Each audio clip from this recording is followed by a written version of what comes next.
આ તરફ ભાજપ પ્રદેશ અધ્યક્ષે જે જવાબ રજૂ કર્યો હતો તેના ઉપર અમિત ચાવડાએ વળતો પ્રહાર કર્યો છે અને ગેસ મુદ્દે આ વાત કરવામાં આવી છે। વિધાનસભાની લોન્જમાં બેસે તો ખબર પડશે, ગેસની લાઇનમાં ઉભેલાને મળો તો ખબર પડશે તેવું અમિત ચાવડા કહી રહ્યા હતા। કહ્યું કે ખેતરમાં જતા લોકો વચ્ચે જશો તો ખબર પડશે કે કેટલી નારાજગી છે।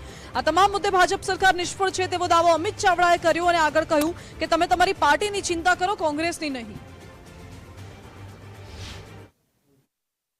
હજુ જ્યારે જગદીશભાઈ પ્રજાની વચ્ચે જશે ત્યારે ખબર પડશે કે ગેસના બોટલ માટે લાઈનોમાં ઊભા રહેનારા લોકો, પેટ્રોલ ને ડીઝલ માટે પંપની લાઈનોમાં ઊભા રહેનારા લોકો, આદિવાસી વિસ્તારમાં જળ જંગલ ને જમીનના અધિકાર માટે લડતા આદિવાસી સમાજના લોકો, ખેડૂતના ખેતરમાં જશે તો ખબર પડશે કે આર્થિક રીતે પાયમાલ થયેલા ખેડૂતો દેવા માફીની માંગ કરે છે તો એની વાત ક્યાંય સંભળાતી નથી। યુવાનોને રોજગાર નથી મળતો, ડ્રગ્સ ને દારૂને કારણે યુવા પેઢી બરબાદ થઈ રહી છે। આ બધા જે મુદ્દાઓ છે જેના પર સરકાર નિષ્ફળ છે, સરકાર સામે લોકો આક્રોશ વ્યક્ત કરી રહ્યા છે।